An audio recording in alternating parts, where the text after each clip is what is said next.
Log on, tune in, find out. Another good idea from Cambridge.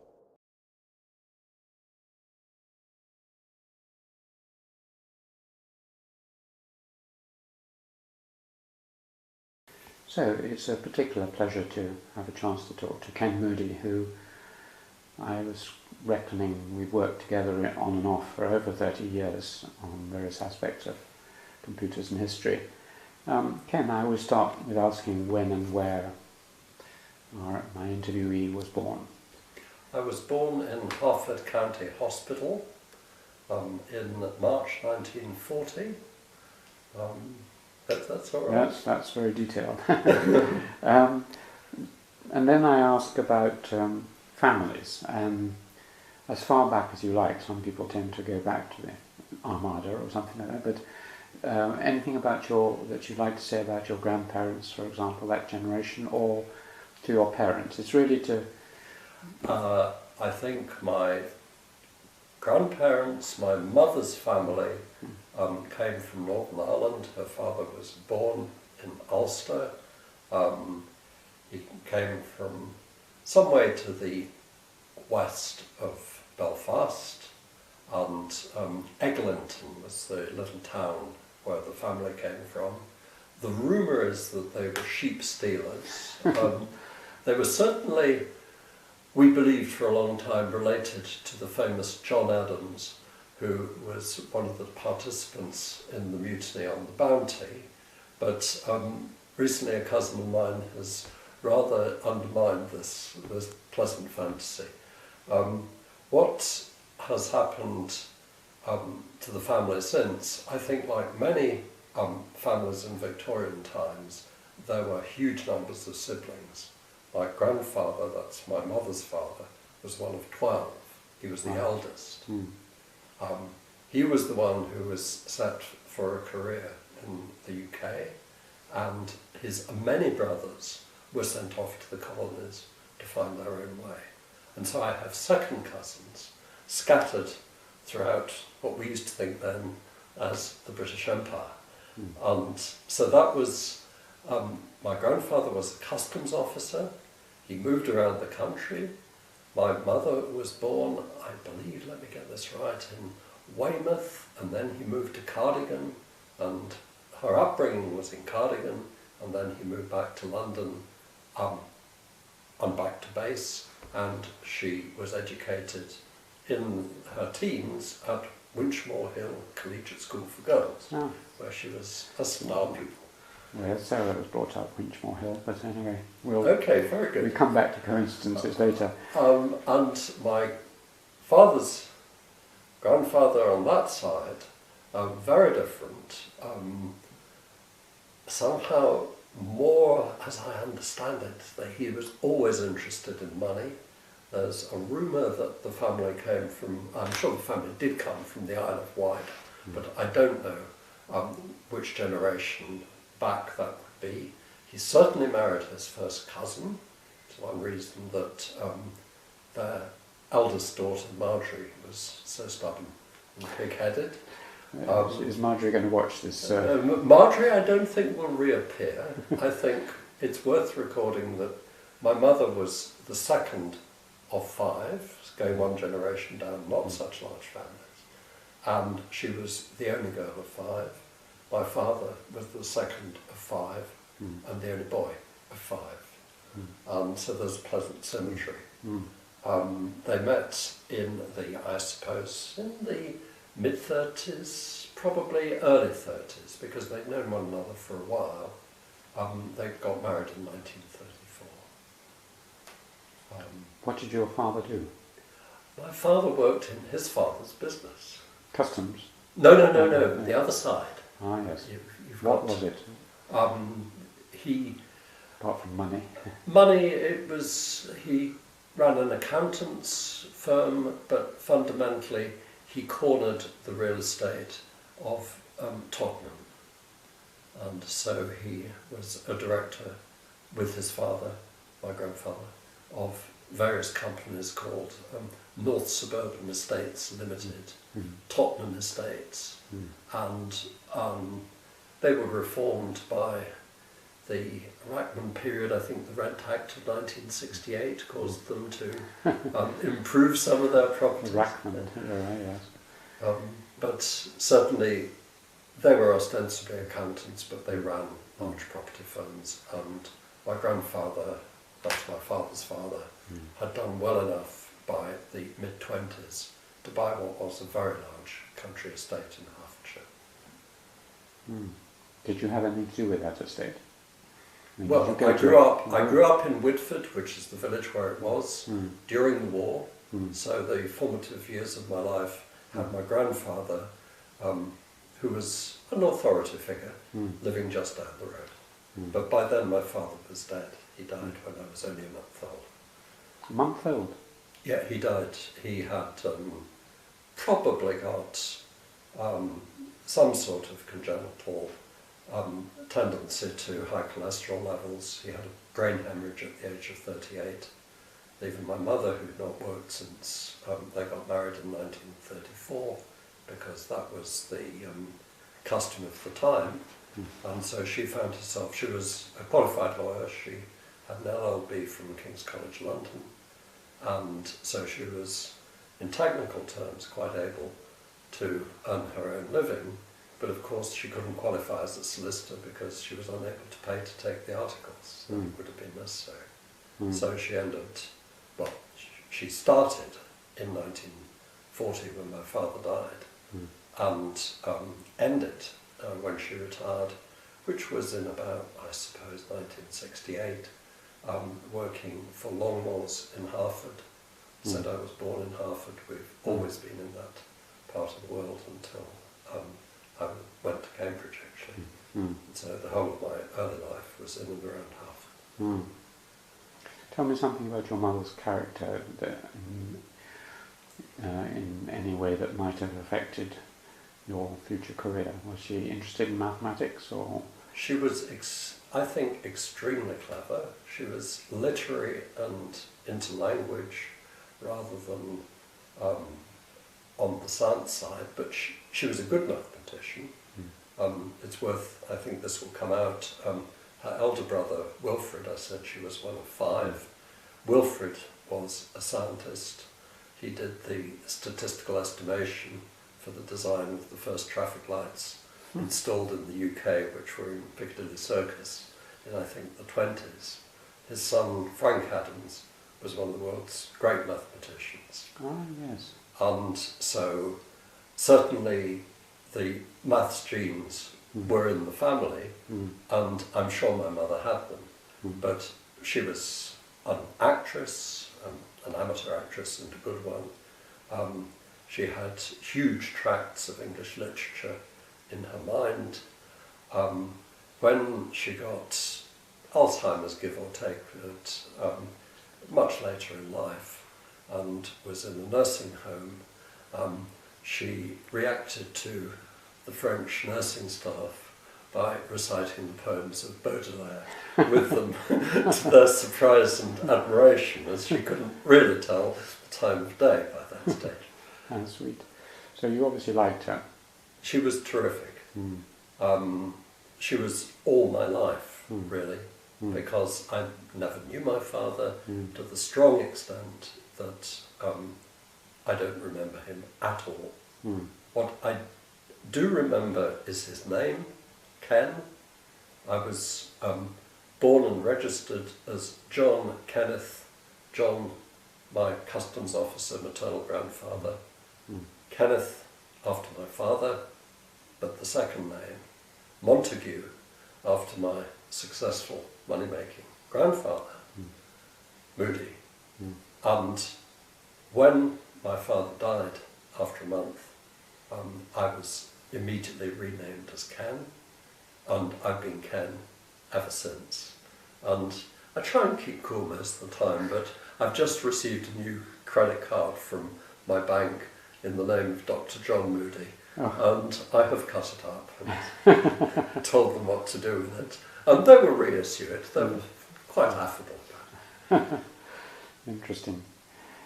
So let's move. You didn't have any siblings? No siblings. No, I was the first, and for obvious reasons, the only one. Tell me about your first school. Was that in Hertford or your primary school? We actually lived in Broxbourne, which is yes. about 5 miles from Hertford, and I went to the local kindergarten, Miss Lawson's, which was on the edge of the little stream that flows through Broxbourne and into the River Lee, the Spittle Brook, and Miss Lawson's school was overlooked in a big house in St Catherine's Road, and actually in Osborne Road, come to think of it, and that was where I was sent from aged 5 till 8, and I was taught parsing.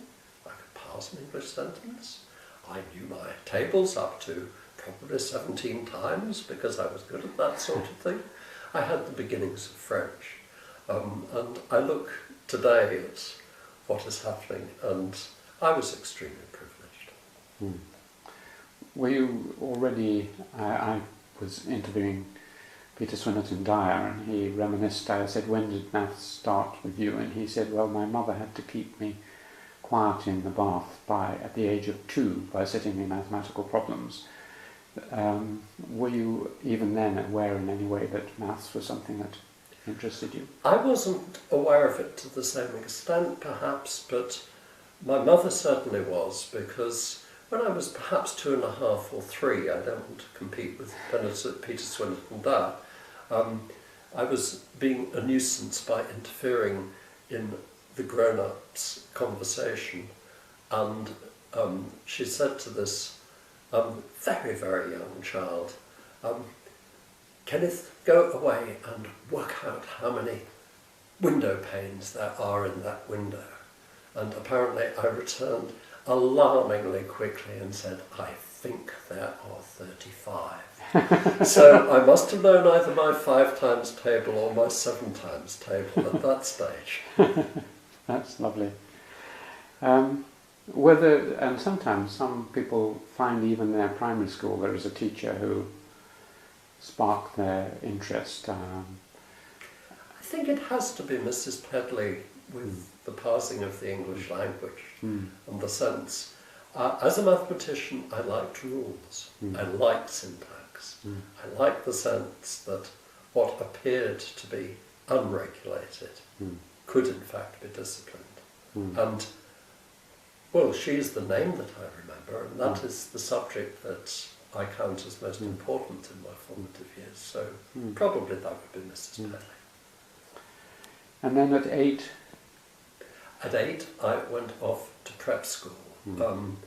Now, my mother was, I think, quite mixed about private education. At one level it was expensive, but she needed to work. She needed me off her hands. My cousin, I've referred to him indirectly, but Brown Scott went to a prep school in Chorley Wood on the other side of Hertfordshire. My mother was very close to Brown's mother, Moira Scott. They recommended the school, which, as prep schools go, was cheap. Moira was nearby, and so I went to Beaumont House in Heronsgate, which was a curious Chartist relic village settlement between Rickmansworth and Chorley Wood. And there were no metalled roads. This was in the late 40s, early 50s, so perhaps that sounds less remarkable, but it was a statement of the agricultural, the natural, back to nature movement. And there were some quite grand houses, and Beaumont House, which was where the school was right down the end of one of the lanes through Heronsgate, on the edge of, gosh, what was the name? The Lady Walk. There was the rumour of a headless lady who walked this beechwood in the Chilterns every evening. We never saw her, though I'm told that people tried. And what was it like as a school? Was it okay? The headmaster taught the senior classes mathematics. He was a mathematical amateur enthusiast rather than a professional mathematician. He was a terrific teacher. What was his name? Peter Vesey. And he was clearly an important person in my life. I think he was a good guy, comment on the British colonial service of that period, or perhaps the generation before.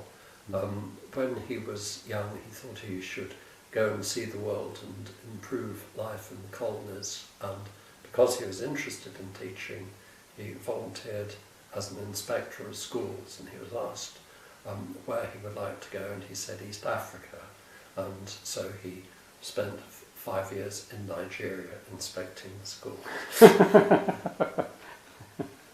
Geography was not the strong point of those people. I think it was more convenient at the time to appoint someone to. It was easy to get people to go to East Africa. But he taught you towards the end of your time there, presumably. And I was taught by a collection. There was another charismatic teacher of Latin called Vernon Birds, who had fought through the First War through the trenches and bore the psychological scars, you might say, of that experience. But he had a fantastic enthusiasm for the classics, and I don't just mean teaching boys Latin, but the whole of the culture, the literature, the tradition, the contribution to knowledge.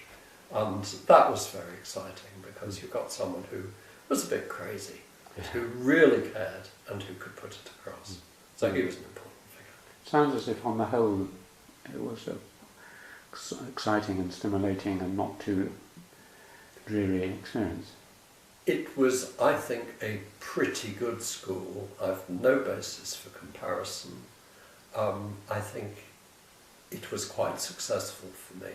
You weren't bullied or... I wasn't bullied. Particularly lonely? Or... I wasn't particularly lonely. I was by then extremely good at sums. And I'm not sure if you bully people who are good at sums, but they're a bit odd. They are seen as a bit odd. And maybe... And you were good at games, I imagine? I was good at games that didn't matter. I was quite good at cricket. I was ostensibly a fast bowler at that stage. What I was happiest with was hitting small balls that moved. So cricket I enjoyed batting, though I wasn't necessarily so good at it. I liked tennis. Broxbourne, where I'd grown up, had what was then and still is a very good tennis club. And I'm worried that we're not making sufficient progress. No, this is very interesting. And then that led later into fives and squash, which you were very good at. Not fives, but squash. Squash. Squash you didn't have available at a prep school, of course. Yeah. But tennis helped. And I think the difference between squash and tennis was that when I was playing tennis, at that age of sort of 10, 11, 12, 13, I didn't realise that I was actually playing squash on the tennis court, because I didn't know that squash existed. But once I met a squash court, I understood, and I continued to play squash on the tennis court through the summer, and well enough to play for the county, and that was so quite good. Well, let's then move on to the next school. Why were you sent to an Imperial Services College, which is presumably where you were, Haileybury? Haileybury was nearly amalgamated with the Imperial Service College. I'm sure you understand that the East India College Arms, which is the pub in Harford Heath, which is adjacent to the school, refers to the old East India Company's College, which was before the founding of the school, which was in the mid-1850s. So the buildings were there and they reflected the colonial tradition. But of course, when I went to Haileybury, which was in 1953, Peter Vesey had been at Haileybury. Equally important, it was just down the road from Broxbourne, indeed midway between Broxbourne and Harford, where my mother worked. My mother's boss, John Longmore, was on the governors of Haileybury, and he was able to get additional bursaries and really make being sent to Haileybury probably no more expensive than to a relatively cheap prep school. Without that connection, I don't think, well, I'm sure my mother would not have been able to afford to send me away. And in some ways it didn't suit me, but they let me play squash, they let me play tennis. My housemaster is recorded as saying, provided he's got a small ball that he can hit.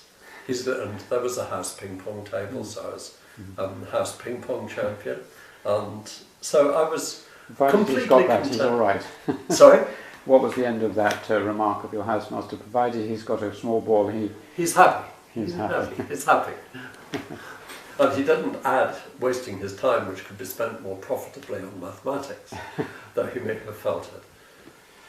Did you, I mean, I can't resist our personal connection. My uncle was housemaster of Melville, I think it was, called Richard Rhodes James. Did you come across him at all? I think he said, various people have said things to me that I found unanswerable, but he very definitely ranks as, I think, number one. He was had a long career in Burma. He was with the Chindits in Burma. He was therefore associated with the CCF, the cadet force, and he was an officer in charge of C Company. And C Company's order for the day, on one occasion, included the encouraging footnote, Lance Corporals Moody and Tingey will act in reserve. So I'd spoke with Pete Tingey about this before the briefing session at the start of field day, and we hovered around near the back, and no one said anything about Lance Corporals Tingey and Moody. So we returned to the house, where we were discovered by the same housemaster playing snooker in the middle of the morning. We were told to report to the CCF at lunch, and it was RJ who interviewed us. And we explained this story, which sounded to me perfectly rational. And I realised it was a bit lame when, after he'd heard it, he said, "I see, so you just sloped off." How sweet. Well, actually, we got out of it without any reprimand. I think for the lucky coincidence that the two Lance Corporals who had been selected to act in reserve were both from the same house, and our housemaster felt sufficiently incensed and disadvantaged by this that he took our side. Well, I've talked to him obviously about you, and apparently the legend of your mathematical prowess lived on after you in the school. He said you were the best mathematician Haileybury had had for some years, and so on and so on. They were very proud of you. Was it developing on your side as well? I mean, did you already... I was a good mathematician in the sense that I could do all the questions and in quick time, and it was only when I reached S level that I had any real difficulties. I was very lucky in that at the time that I moved from the fifth form to enter A level in what was called at Haileybury the upper fifth, a new mathematics teacher, Stuart Parsonson, was appointed. Frank Newbold, who was the then took over as head of maths, was a very good teacher, but he was quite traditional. Stuart took one look at Haileybury's policy, which was that you took 2 years over A level and an additional year in the sixth, or now the upper sixth, if you wanted to do S levels. Said, in mathematics that's completely ridiculous. We've got quite a number of capable people, of whom I was one. They can do S level in 2 years. So we did S level in 2 years, and I was ready to take the entrance examination, which still existed, to Cambridge at the start, so in the December of my third year in the sixth. That would seem to me a completely normal timetable for an able mathematician, but it was only the chance of Stuart's arrival that made that possible.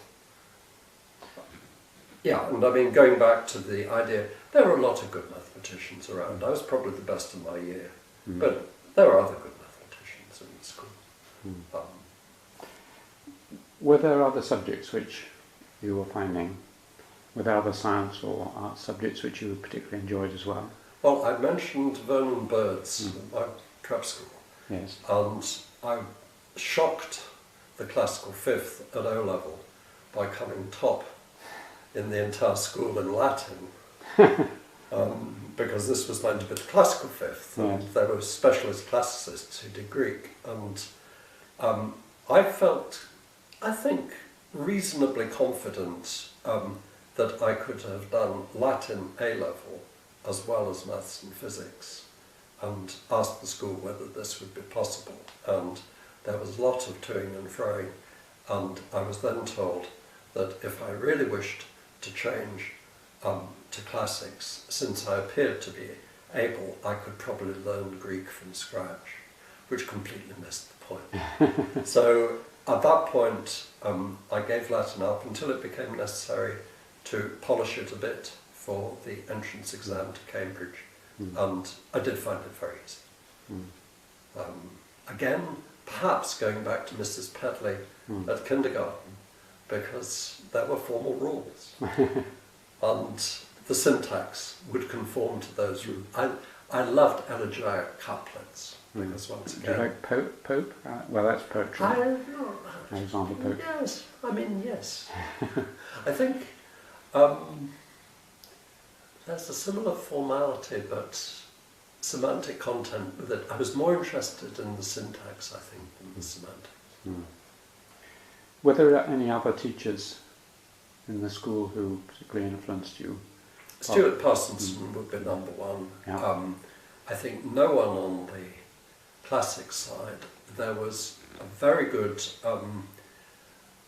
English changed its nature after you'd done O-level, because everyone took English, but it became a subject for relaxation in the mathematical sixth form.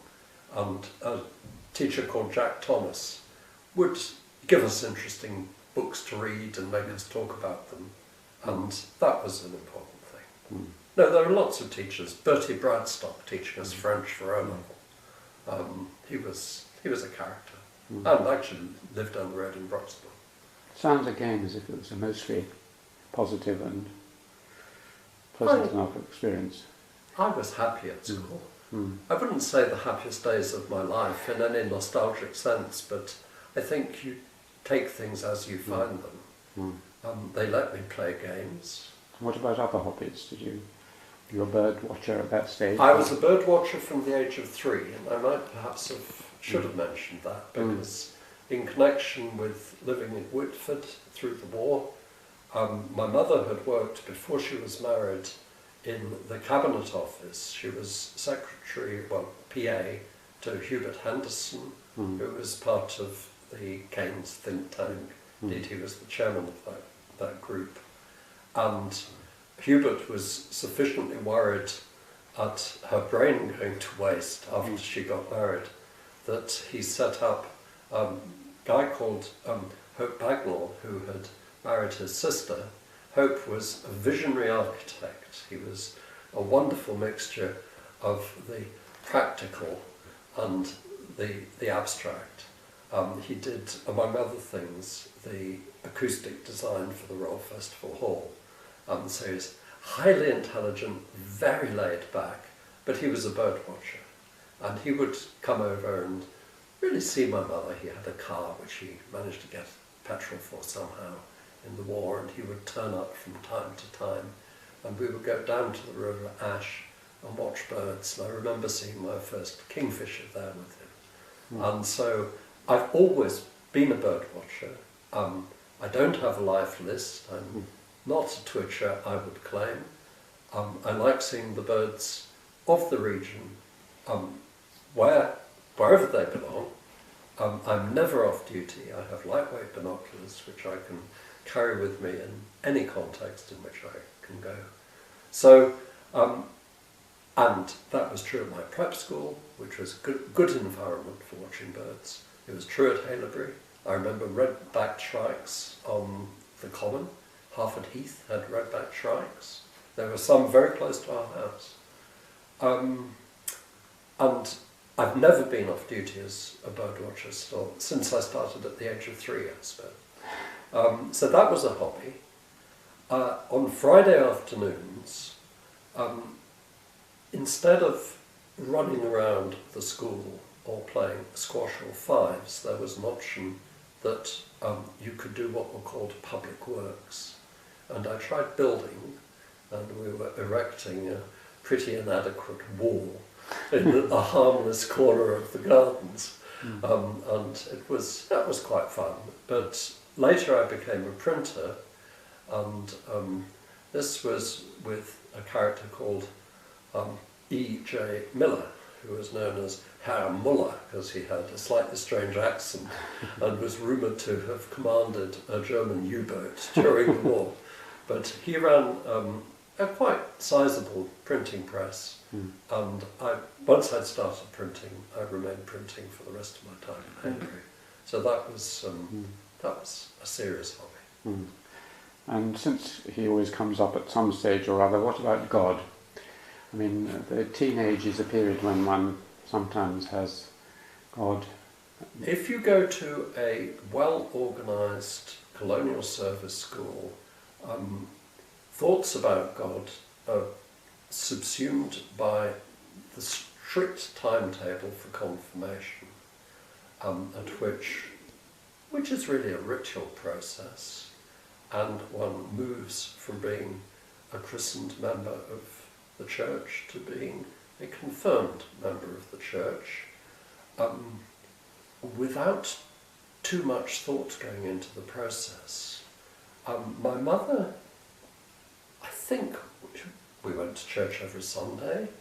I think she became, not exactly doubts, but she became more concerned with the substance as well as the ritual later in life.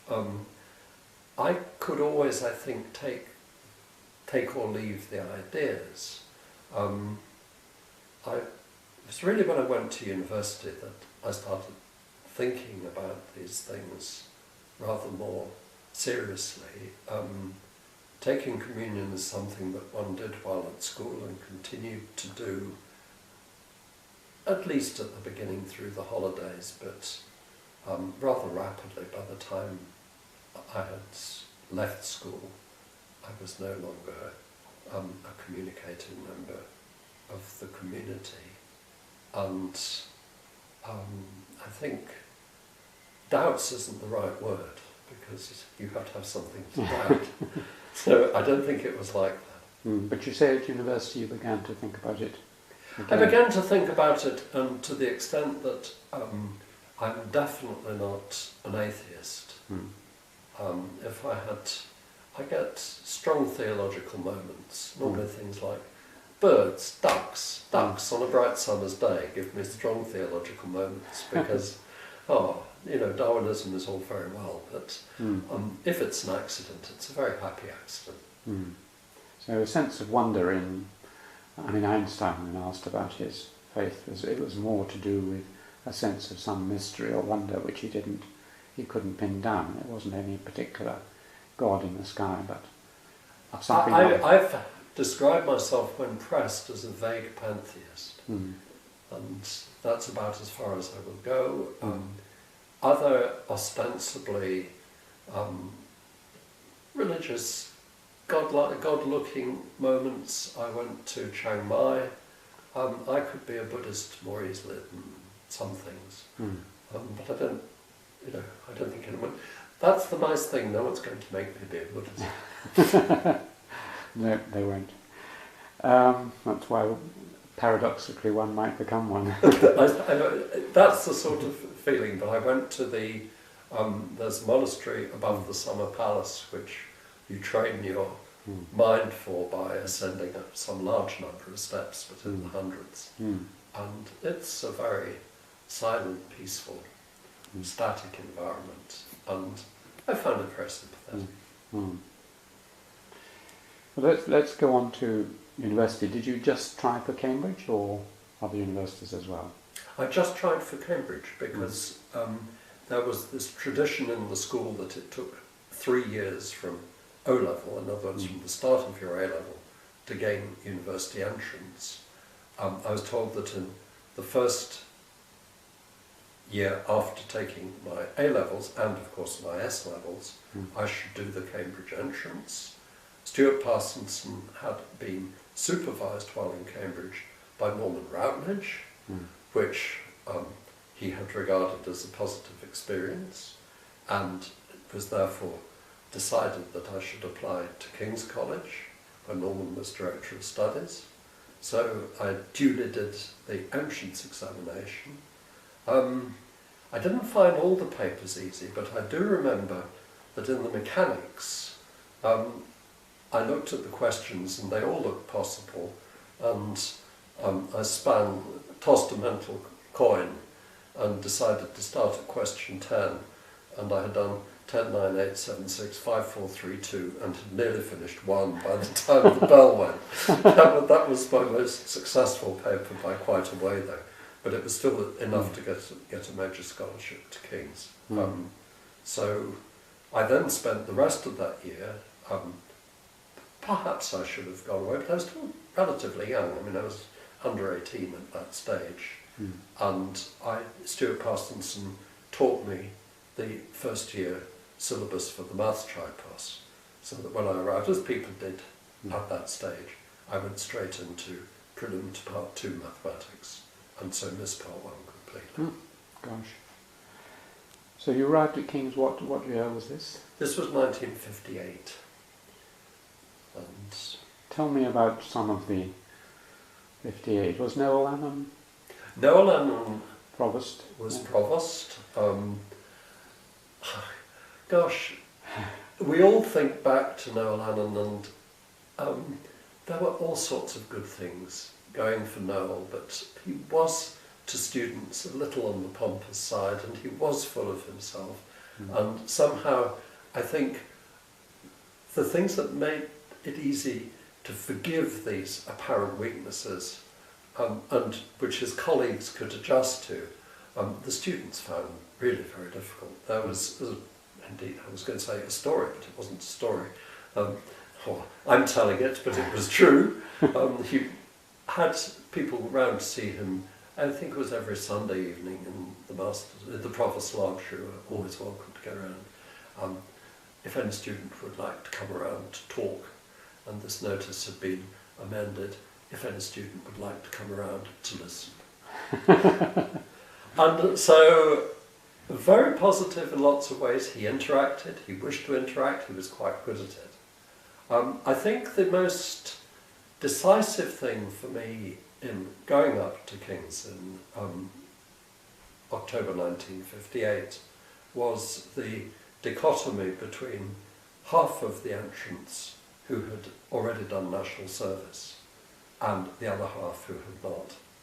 I was the third quarter of the year to have missed out on national service. The 2 previous ones had registered but had not been called up. I was the first quarter that had not been registered. So one moved into a suddenly independent, near adult society in which half of those participating were straight from school. The other half had had 2 years of national service. And the social shock that this led to, it was a tremendous learning experience. I think that was the most interesting thing, and also I don't know whether I think of myself as shy, but I found going up to Cambridge quite a frightening experience, and it was very good because before coming out of my room and meeting anyone, I read the whole of War and Peace. And it was time well spent. I then found the ping pong table and met people and made friends and started playing ping pong and squash and such like, but I was in hiding. It must have been about a week. King's always prides itself having a reputation for a certain closeness between the fellows and the undergraduates, more than a number of colleges in the era of Keynes and Forster and so on. And it still talks about this sometimes. It should have been more evident at this period, and your story of Noel suggests that even at the top it was encouraged. But did you sense this? Because now people lament the fact that with numbers and time and pressures this has declined hugely. I think I should say a few words about Norman Routledge. Norman Routledge was the Director of Studies in King's. He was the reason that I went to King's. He was a charismatic supervisor. He's a very capable mathematician. He was an assistant lecturer in the Department of Pure Mathematics. I don't think he got on with his research. Certainly he wasn't confirmed to the retiring age. And he left actually after a year.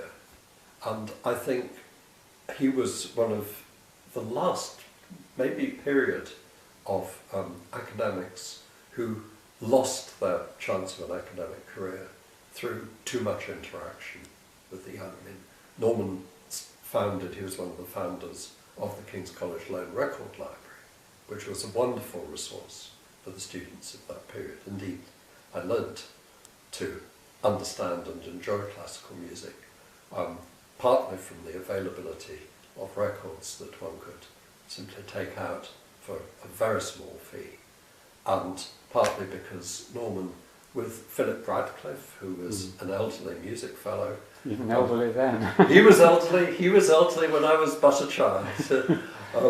And they organised weekly meetings called Chats About Recorded Music.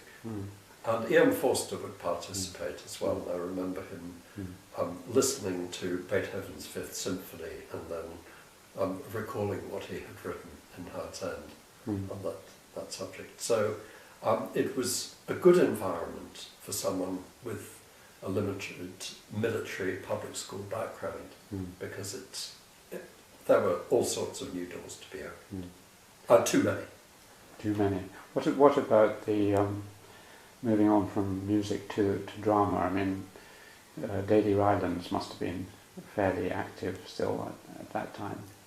There was a limited number of hours in the week, and I came to appreciate Dadey much later when I was a fellow, and whenever he was talking or reading, then I would be out there and listening. I didn't know him when I was a student at all. Lots of my friends did, because the Marlowe Society, this was in the period that they were making lots of decisive recordings, actually. Were there any of your undergraduate friends as an undergraduate who were particularly important to you and have remained friends? Oh, there's quite a few. Alan Robiet and I ended up sharing, I was going to say a house, but a slice of a house, when we both became research students. We both played cricket. Mike Stevens was another mathematician. He went off to Canada, but he was a dynamic pianist who, and also he lived life to the full, and he was, as I say, he didn't do part prelim to part 2 in his first year, so although we were the same year, we weren't doing the same subject. Thinking of other people who were important, John Dunn, I knew, who... Was he at the same time? He was a year later, but I got to know John quite early on. Yes, I mean, trying to think, there's no one of my year that I think has remained. Alan Robiet is the one that I'm in closest touch with. Were there any mathematicians outside King's whose lectures or work was already beginning to impress you and excite you? I think the thing that made most difference to me mathematically was when Norman Routledge was not confirmed in his university job, and John Williamson, who was at Christ's at that stage and had recently been appointed in the Pure Maths department, moved to King's to become Director of Studies, because he was a very different character from Norman. By then John already had 3 children. He lived in the large house which later the Polacks took over from him in Hills Road. I got to know the family well. I also liked the sort, I'm not sure whether I liked the mathematics because I liked John, but I found his mathematics, which was functional analysis, was the sort of thing that actually I found it relatively easy by comparison with Philip Hall, who was a fellow of King's. I attended Philip's Part 3 lectures, but I did not find the material easy. I found all of the analysis material easy, and I was obviously cut out to be an analyst rather than an algebraist. I don't know what that says about my mathematics. Maybe I like it slightly more clearly grounded, I'm not sure. And was the great tradition of mathematics at Trinity still going at all? I mean, very much so, yes. The Hardy legacy. Hardy wasn't around, was he? Hardy wasn't around, but Trinity still had... and Swinnerton Dow was there. Swinnerton Dow was there. Probably half the people who lectured to me, I'm exaggerating, were at Trinity. But my cousin Frank Adams, whom I mentioned before, came back and became a research fellow. And then he moved to Trinity Hall, actually. I'm not sure of Frank's chronology. But yes, so I wasn't particularly influenced by Trinity, and maths, there was a lot of it, and one went to the lectures, and supervisions were arranged within the college, and one had to do the exercises set for supervisions, and it was a lot of work. And I certainly, there were college mathematical societies, and I would go to talks in the evenings if I was interested in the subject, but there was no sense in which I was attached to a particular college group. I would go to the subjects that took my fancy. So at the end of your undergraduate, this is 3 years, or is it 4 years? 3 years. 3 years. 3 years. Yeah. So didn't some people later do 4 years in mathematics? I mean, Charles... remember that I started doing part 2. Oh, that's right. So what happened was I got the 4th year, but I took it in my 3rd year. Yeah. And oddly enough, this is something that I was talking about only recently with the demise of the diploma in computer science. It's the last year the department has run the diploma, and I was the coordinator of the course for a very long time, and I was able to recall the fact that although I never took the diploma, I had been accepted for it in 1961 for the year 1961 to 62. But that was circumvented because I did sufficiently well in part 3, rather to my surprise and again, maybe against my better judgment. And they said, many are called but few are chosen. You, sir, should do research in mathematics and we have money for you. And this sounded very attractive, so I agreed to their suggestion. And so the place on the diploma in computer science went begging, and I spent 3 years, then a 4th year, then most of a 5th year, I'm afraid, doing a PhD in mathematics and playing a lot of squash and tennis, and then went off to work for IBM. Who was your supervisor for PhD? A lady called Margaret Grimshaw, whose main claim to fame was a reported romance with the German mathematician Hamburger, which certainly led... Michael? No, that's a poet, isn't it? I don't know. Yeah. But Hamburger and Grimshaw was the textbook of the period, and this was apparently the intellectual offspring of this relationship. Anyway, Margaret Grimshaw was a fellow of Newman and an exceptionally nice lady, but she did very little to drive my mathematical research. I looked to John Williamson, I was working in his general area. He had too many PhD students of his own, and so although I had a problem, I attacked it rather fitfully. I did, on the other hand, do enormous amounts of undergraduate supervision, certainly up to 15 hours a week at one time. Actually irresponsible. Why was that? Was it? It's because I think John needed supervisors. I did it rather well. He took the view quite rightly that I was either supervising or playing squash. On the whole, a mixture of the two was better than entirely squash.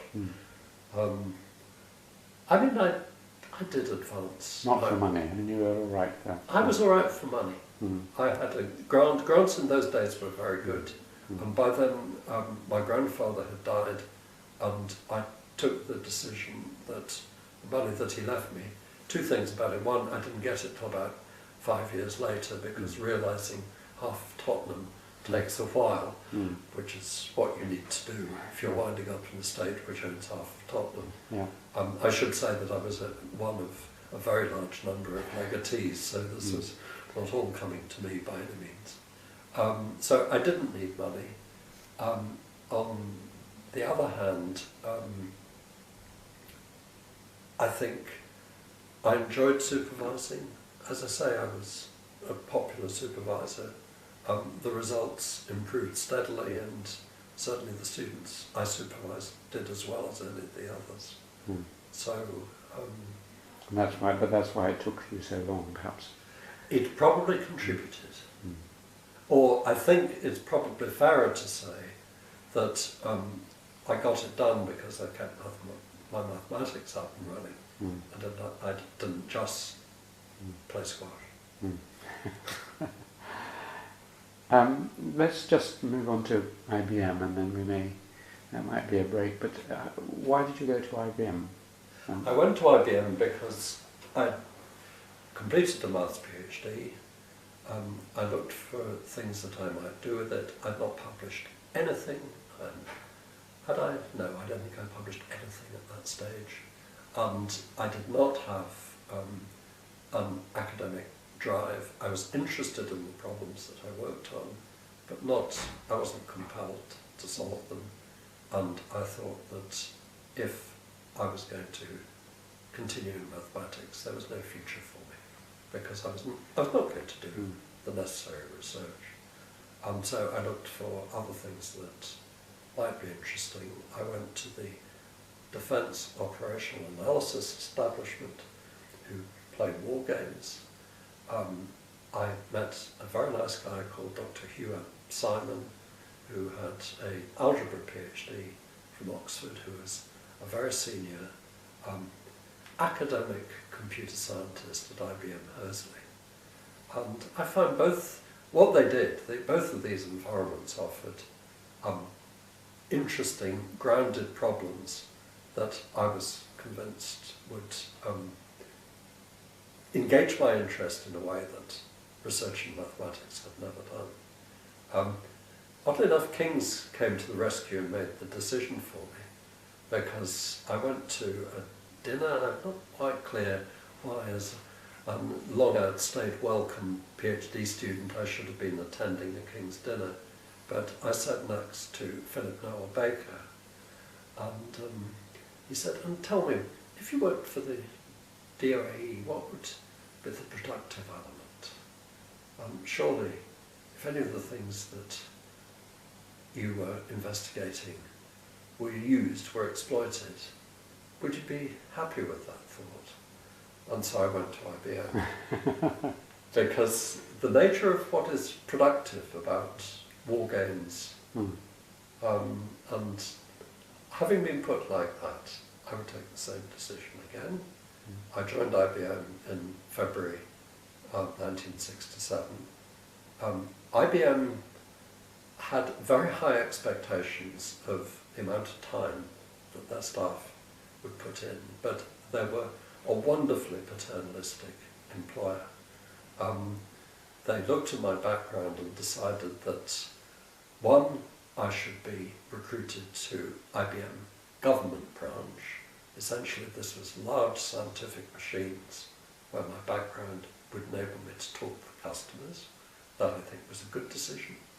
And they sent me almost instantly to the Rutherford Laboratory on the Chiltern side, next to the Chiltern Atlas Lab and AERE Hull. And there I made lots of good friends. There was a story that IBM at that period had to wear white shirts and suits every day. It's not quite as simple as that. One's manager would always telephone if he was going to come down, and he would always find a neatly polished bright and shining set of IBM employees. Mm. But on other days, we're encouraged to look like the natives and dress like the natives. And I think this worked very well. Mm. Mm. How long So- were you there? I was there for nearly 2 years. Mm. And, well, not entirely at Rutherford. I moved to Harwell.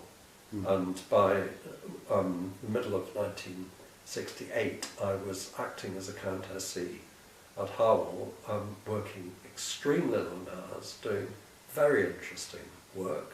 Mm. I'd learned a great deal about computing, but the more I learned, the more I was aware that you only see the IBM pitch, and there are other, and sometimes you knew that you wouldn't have designed it like that. Sometimes you even had a glimmer of how you might have designed it. So I was aware of this, and having met Hugh Ap Simon, I knew that there was a subject, computer science, evolving out over beyond my horizon, and that was a bit unsatisfactory actually. At the time I had an Australian girlfriend, Anne Howie, and she was still completing a PhD in zoology in Cambridge, so I did get back to Cambridge from time to time, and that made me make contact with people who knew what was going on in the computer lab. And so I knew there was another side to computing that I had no exposure to or experience of. When was it you first, I mean, you mentioned that you were down for the diploma in 61. So even as an undergraduate, did you do any computing? I'd never done any, but I was thinking about getting a job, having a career, and I was quite serious when I suggested that the maths department wooed me. I mean, it was not a big effort, but they said, hey, you did really well, here's money. But my previous thought had been probably more sensible, that was to change to computing then. Mm. You were in the college, perhaps this was 10 or 15 years later, of Alan Turing. Was his shadow or his memory still alive in King's at that time? Not at all. I don't think, I mean, probably among the fellowship, people like A.E. Ingham, who was a senior King's mathematician. I didn't mention him earlier, but he was a quiet, dignified, capable senior supervisor, and I learned a lot of pure mathematics from him. So He would remember him. But he would have remembered, but there was no general discussion of Alan Turing. I think it was a hard subject to discuss, actually. Why? Because of Because of his ending. Because of his ending. And I think there was also Maurice Wilkes in Cambridge at the time. Yes. And the Cambridge initiative to build computers was very much in competition with Manchester, where Turing had been, and Turing was also at the NPL, the National Physical Laboratory, and these were the other locations. I think in King's, Turing was remembered. Wilkes didn't talk much about Turing. Wilkes got on with the job and built computers, so slightly different. I mean, when did you first come across Wilkes? You didn't come across him as an undergraduate? I didn't come across him as an undergraduate. I didn't come across him in 1961 when I went to find out about the diploma. Eric Much, who was then the deputy director of the, as it was called, mathematical laboratory, was responsible for organising admission to the diploma, and he's the person that I spoke with about the course. No, I didn't know of Wilkes's existence until 1968. I said I was at Harwell and becoming progressively aware that things were done differently elsewhere. And I think John Williamson had been talking with Roger Needham, probably as the deputy to Wilkes, and possibly with Wilkes as well, about this bloke who was working for IBM, who might perhaps be better suited to an academic career in computing. And so they certainly probably knew of my existence. And what happened next was that John Williamson said, well, if you really wanted to, it's possible that there'd be a job at the computer lab for you, and you could take over from me because I've got a chair at York, and do the directing of studies in maths in King's as well. Another disastrous career move. One should not contemplate doing these things simultaneously. With the benefit of hindsight, understanding what I do now about academic careers, obviously not what one should be doing. But I was attracted to both, and it seemed a reasonable, not compromise, but combination. And I saw no reason why the University Mathematical Laboratory would want me. And I think the same is true of them, because they said, oh, well, if he's going to come, he'll need references. And I thought, what can I do for references? And the obvious thing to do was my senior advisor in IBM, or maybe one of the managers. But I didn't want to tell them I was thinking of up and leaving them, because my career was going quite well, actually. And there's nothing, and I liked IBM, and I still like IBM. So I thought, who else might be? And the customer came to mind. There are all these scientists who wore normal clothes that I would talk about computing problems really all day. And I picked the one I knew best, and had actually solved quite a tricky problem for him, and had made his Hoff-Powell device a lot more productive than it had ever been before. And explained to him what was going on, and he said, oh, where's the reference for? And I said, well, it's the computer lab at Cambridge. And he said, oh, I think I could do that. I knew nothing about John's background. This is John Barron, the physicist in question. But it seemed to me a sort of half smile crossed his face. What he didn't say was, oh, and by the way, I shared a flat with Roger Needham when we were graduate students in Cambridge together. So not only did he write me a good reference, but it hit the right spot. So I was welcomed with open arms, actually. And IBM, were, bless their cotton socks, were sorry to see me go. And I spent 3 years on academic leave of absence from IBM, having gone back to Cambridge on what might not have been a full-time career decision. And I think that made it slightly easier. It cost IBM nothing, because it made it more likely that if things didn't work out, I'd come back to them, which they were keen on.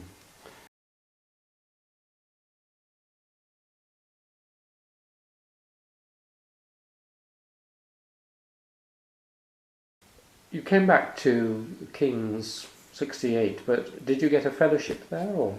I didn't have a fellowship when I returned. I was offered direction of studies at King's, and also I had a job in the computer laboratory, which was a senior assistant in research, sort of postdoc RA position it would be called now. Paid at the same level as an assistant lecturer, so but in the research track. Soft money, but university money.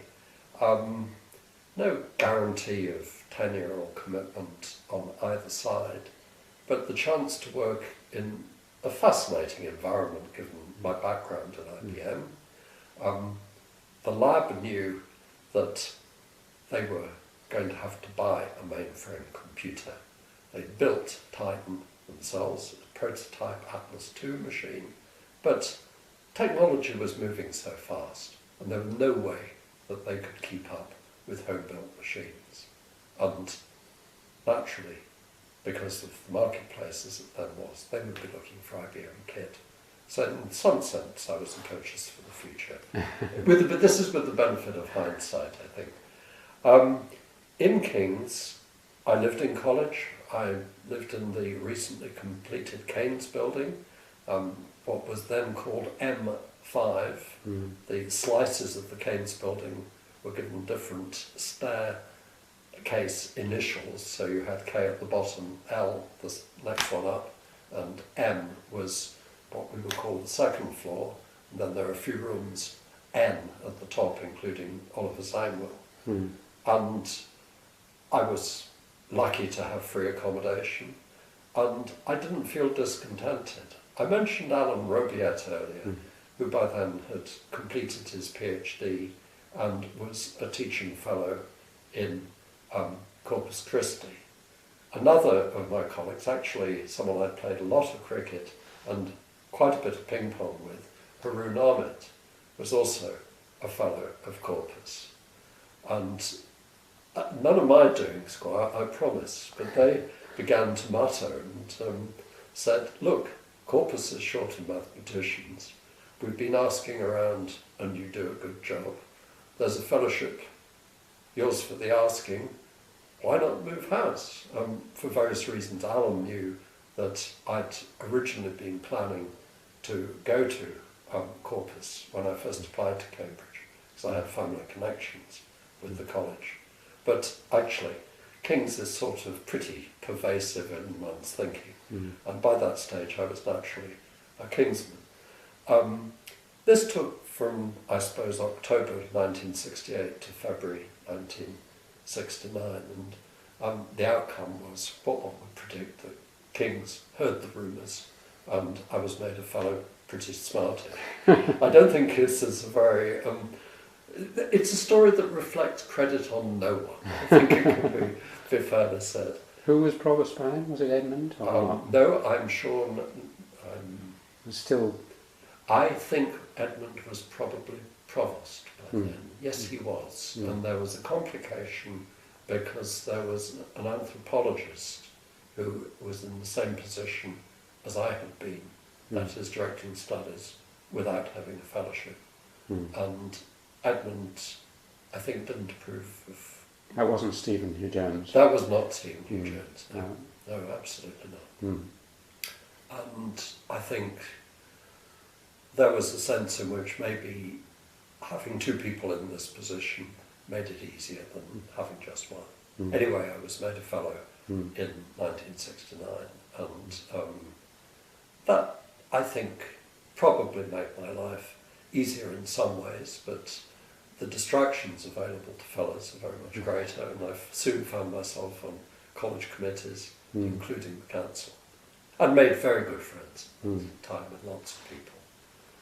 So, yes. Well, it'll cover the next many years of your life, but it's perhaps a time to reflect on some of the features of King's that you remember with particular horror or pleasure. Let's start with people. I mean, you mentioned Oliver's angle at the top of the staircase. Did you get to know him at all? I got to know him quite well, I think, in a way, in that we didn't interact very much, and Oliver was not outgoing. He was not someone who would volunteer things, but he was extremely intelligent. He was interested in people in a way that mixed the scientific and the personal. I think I'll digress and just give you a brief anecdote which will explain why I have so much time, respect, affection for Oliver. I was playing, inevitably, competitive squash. I was playing in both the Hearts League and the Cambridgeshire League, and I was playing county squash for Cambridgeshire, so I travelled about a lot. And I had hitchhiked. We didn't discuss this earlier, but as a PhD student, I had hitchhiked. I worked out at least 100,000 miles by the time I first had a car. I didn't go into my mother's financial circumstances, but we never had a car. And I didn't learn to drive until finally a little of my grandfather's money trickled through, and just before I was working for IBM, actually. But I would therefore pick up hitchhikers, having hitchhiked myself. And after a squash match, coming back from Hertfordshire, from the Haileybury Club, nothing to do with the school, we just played in the school courts, and we did incidentally win the Hertfordshire top division league 2 years in a row, while I was organising the team, admittedly with the help of some ringers who were Cambridgeshire county players, and we travelled down together. This was rather earlier than that. And I saw this slightly vague-looking figure, dishevelled is perhaps fairer, in the headlights of my car, and I suddenly realised this is leading to a very personal interaction which I had not anticipated. And I picked up young Barry. Young Barry, it became pretty clear to me, was on the run from the local approved school, Neesworth House. And I took him back into Cambridge, and I said, "Where are you going to stay the night?" And he said, "Oh, I don't know." I said, "Why don't we go to the police station? They'll do so." And he said, "Oh no, anything but that." So my considerable suspicions were reinforced. I ended up taking him up to my room. I had a set, so I slept in the bedroom, and he slept on the floor or on the sofa in my sitting room. And the next morning I thought, what on earth do I do with this? And I thought, I know, I will go and talk to Jill Macfarlane, who knows about these things. John Macfarlane? Jill Macfarlane. Oh, my ex-wife. Your ex-wife? Yes. Who was extremely rational and helpful, finger on the pulse, told me that what I had to do was to be nice to him and take him back to Neesworth House. There was no other route that was going to lead to anything but misery. And that if I could get as near the corridors of power as it were, because it might be good to see him onto the premises as personally as possible. So I did that, and it was very good advice, and I got young Barry off my hands. No mention of Oliver Zangwill, you know it. Yes. About a year later, I had got to know Oliver quite well by then, and I'd been out, I think, playing squash, and then must have been looking for my light or listening for noises, but knock knock. "Ken, I've got a friend of yours upstairs." Young Barry was on the run again. And I went up and talked with him. Oliver had formed a professional diagnosis that Barry was quite a disturbed young boy, he told me afterwards. But the following morning, he'd made some friends last time he'd broken out, and we decided that we'd route him back via those friends so that it would seem that he hadn't gone all that far. And so I delivered him to a caravan. He met a very nice couple. He said, "Oh yeah, we'll see him back. We've done it before." And that way, Oliver had obviously found Barry waiting outside my room for me to come in. Had said, "Oh, are you waiting for Ken?" Had entertained him both personally and professionally, and had done a fantastic job because Barry really liked Oliver. And so Oliver, I think, was a great resource and someone that I didn't know well, but all my instincts are very positive towards him. That's lovely. What about Edmund Leach? I remember you speaking very highly of him as a provost in the past. Decisive man. I'm sure I wasn't as definite as that. I mean, I have the highest respect and personal affection for Edmund. He could be all over the place. I mentioned many good friendships that I made while I was on the council. I was on the council while Edmund was provost, and while Bernard Williams was provost, and different experiences. Edmund had a razor-sharp brain, I think, and a very good analytic brain, but he didn't like to operate like that. And the result was that, whether for personal interest or amusement, I'm sure it wasn't simple malice, but he liked to stir things up, and he would prefer an exchange of ideas to a structured argument. And this made council interesting, sometimes a bit irrational, but sometimes directly abusive. Bob Young was then the tutor for graduate students, and he and Edmund had only to see one another, and they would begin shouting. This made life on the council, where both were obviously represented, extremely tricky. I remember on one occasion, Adrian Wood, just thinking of people who I had an enormous amount of time for. I was sitting next to Adrian Wood, and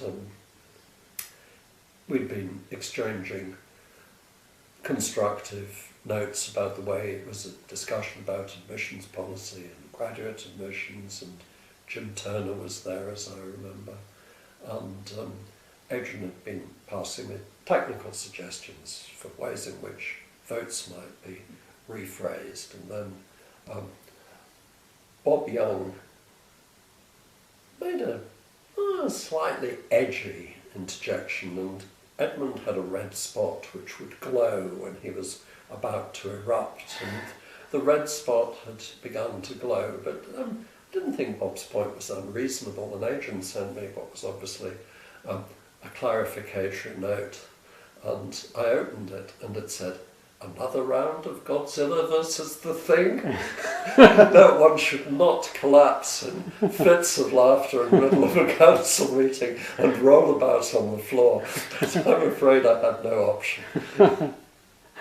How sweet. Well, not at the time. No. At the time it was quite difficult to explain. Was Bob Rowthorne also? I never knew Bob. No, you didn't know. I mean, he had been a fellow and then he'd moved away, so I think he was a fellow just before I became a fellow in 1969. Yeah. I remember Robin Maris was in the Garden House affair.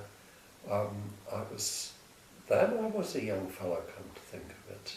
So maybe Bob was still around, but I certainly didn't know him at that period at all. Yeah. Well, there's so many of them we could talk about, so we'll perhaps come back to one or two more later. But we're getting towards what for me is a magical date, about 1973, when we first started to think about working together. As I recall, by then you were already interested in new computer programming languages. I'd been working with one particular language. Indeed, the first thing that I did when I joined the computer laboratory was to implement a language called Snowball 4, and this was a language based on a different model of computation from the classic lambda calculus model. There are lots of different models of computation which turn out to be equivalent. Lambda calculus was developed by Church. Turing had Turing machines, there were post machines. There was another quite different model called Markov algorithms, and these were essentially production systems. So this was a model of computation which had general computing power, but which nonetheless related directly to the movement of strings. So you represent a computation by specifying rules for transforming strings. Now, for certain applications, text processing applications, that gave you a completely different dimension in which to attack the application directly than was supplied by, say, a language like Fortran, which was very good at sums, but hadn't a clue about character strings and character manipulation. It would stick them into arrays one by one, leave it up to you. So Snowball was something that really represented a different dimension in computing. There'd been a number of partial languages. Essentially, Snowball 1 was used a bit, enough to show that there were things you needed to do with it. Snowball 2 hardly existed, and then Snowball 3 was used for a while.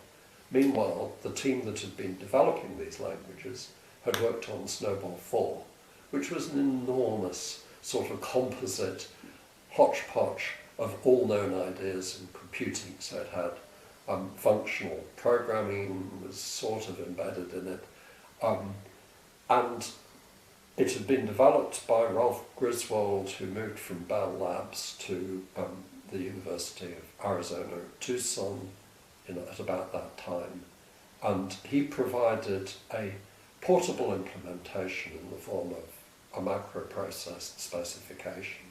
it was a lot of work to implement it. So this was the first job I did in the computer lab.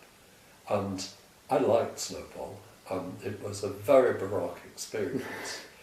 It was whole loads of programming, but that was quite fun. We provided an implementation for Titan, and I did one thing trivially wrong, which made John Larmouth, who was one of the other SARs in the lab, say, God, it's a cock-up, and I fixed that, and it really gave extremely little trouble.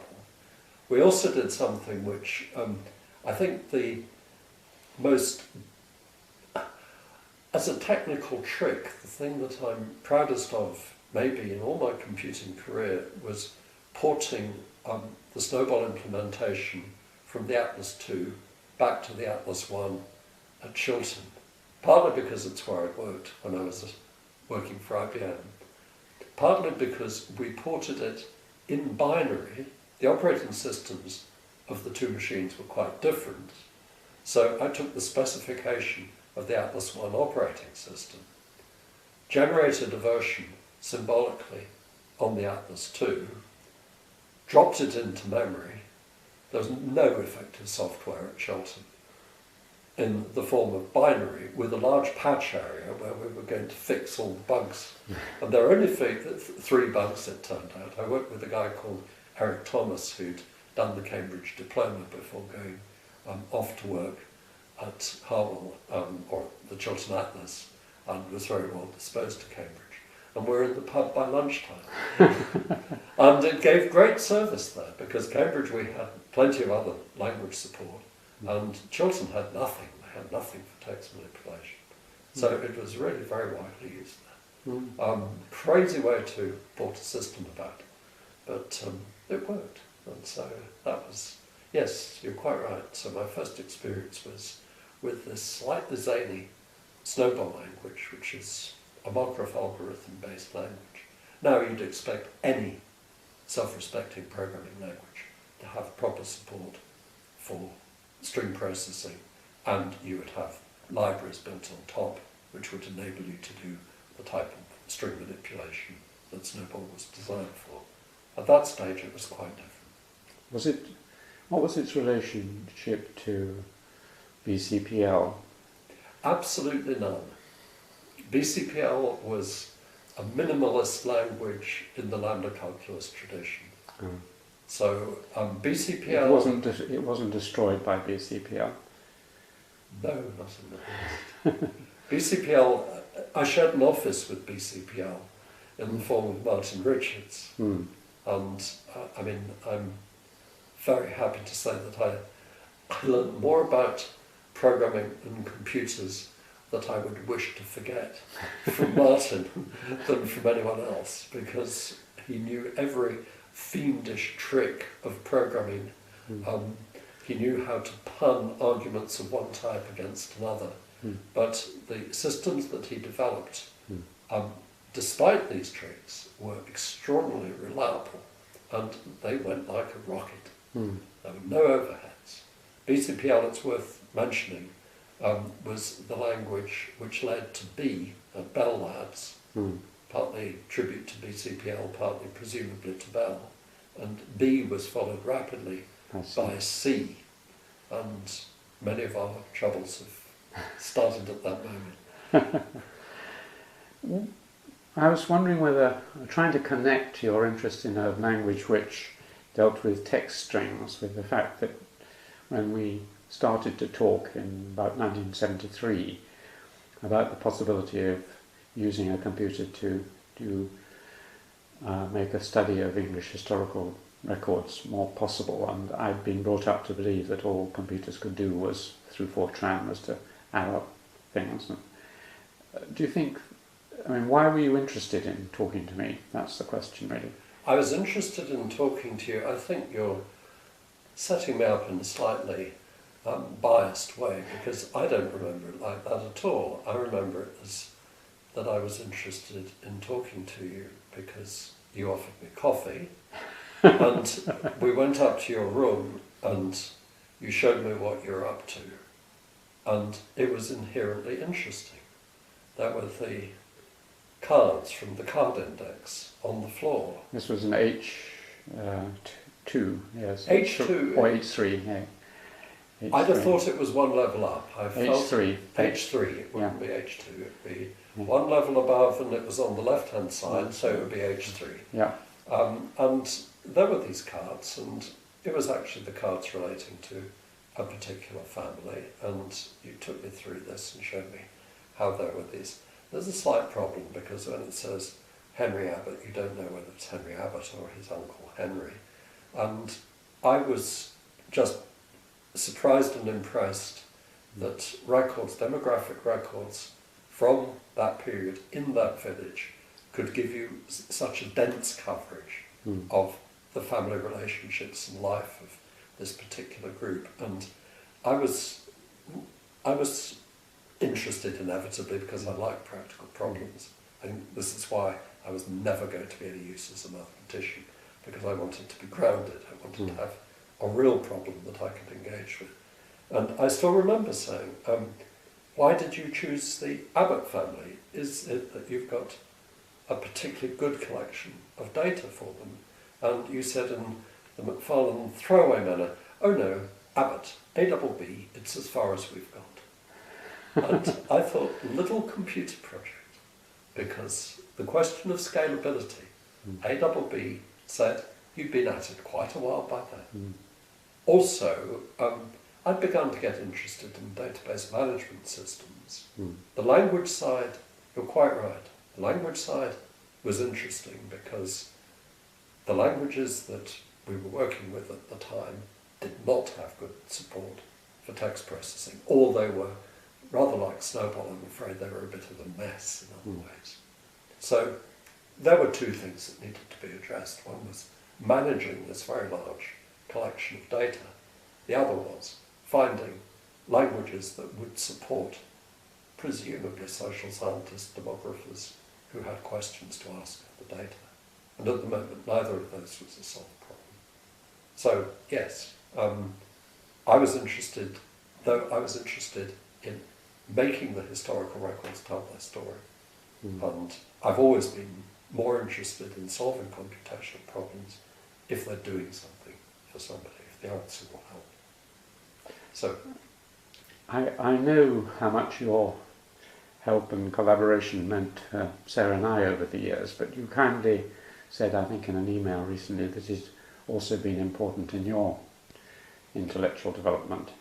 I think intellectual development is one thing, in that, as I've indicated, I really enjoyed the problem, and that was great.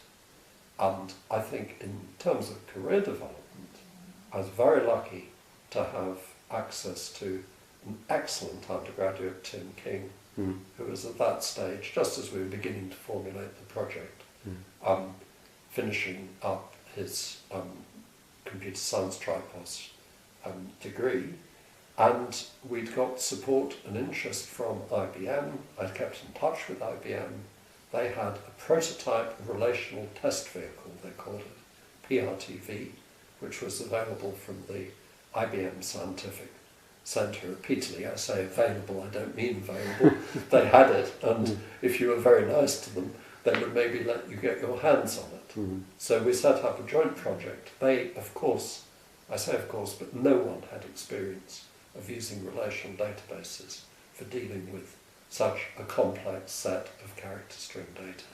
I think, if I remember right, it was 13 million English words of data, give or take. That's an awful lot of data for the time. Also, it was from a wide variety of parish sources, and something like 30 different kinds of parish record were involved. And the problem of telling the story and extracting information without damaging the nature of the data was something that really intrigued me. I'm going to claim one particular input to the project, in that I remember insisting that whatever was done, we would retain access to the original text of the records, because originally transferring what you might call encapsulated snippets of information onto punch cards. With a computer, that would be possible, but it would not be the way that would lead to the greatest benefit. And so right from the start, what we aimed to do was to put the records in, extract the natural language meaning from the records, not by general natural language understanding, but by marking the records to say what was meant, but doing it in such a way that we retain the original structure of the records. And I think with the benefit of hindsight, that was obviously right at the time. It looked slightly ambitious, but at that stage, 13 million English words was a lot of data. I could only just carry 13 megabytes about. I remember that. Yes. That was in 1967. It wouldn't fit onto the mainframe at the beginning until they got double density disk packs. And I remember that it was the biggest set of social science data in England, and the only other data set bigger was the Greater London tax records, we were told at that time. You mentioned the natural language, or at least the parsing aspects of it, which led into the other major component in this project, which was Charles Jardine's work. Can you say something about Charles? Charles is clever, zany, really nice, highly innovative, as far as I can tell, totally unambitious.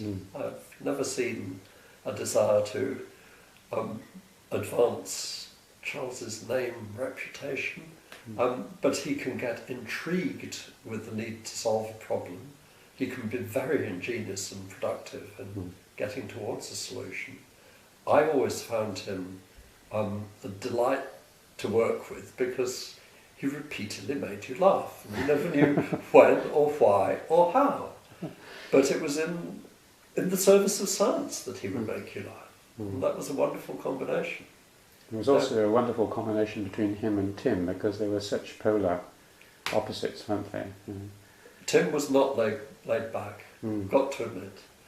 Charles, one could describe as laid back. Tim was never to the extreme, and but he again brought enormous abilities. And I mean, Tim had sufficient competence as a programmer and confidence that if he does it, it will be right, to say that this PRTV thing, there's various things it's doing all wrong, and one of them was that we had a architectural model derived from PRTV that we really liked, namely the use of relational algebra as the basic language representation. Is it appropriate to talk a little of the technical computer science background at this stage? PRTV was one of a number of essentially prototype relational database management systems in existence. This was in the mid-70s. The relational model had been spun off from a paper, so it was an intellectual idea developed by Ted Codd in 1970. The amount of software required to drive the model is vast. By the mid-70s, we were getting to the point there was a system called Ingres at University of California at Berkeley, Michael Stonebreaker. There was an IBM serious system, System R, being developed at the San Jose lab in California, and there was in the UK with IBM also, there was PRTV. Both Ingres and System R were developing around a language called SQL, which was related to a thing called the relational calculus, which was essentially a record-by-record model for analysing relational data. PRTV had instead gone to a relational algebra model, which allows you to write queries in terms of whole relations, that is, all of the records satisfying particular constraints or in a particular format.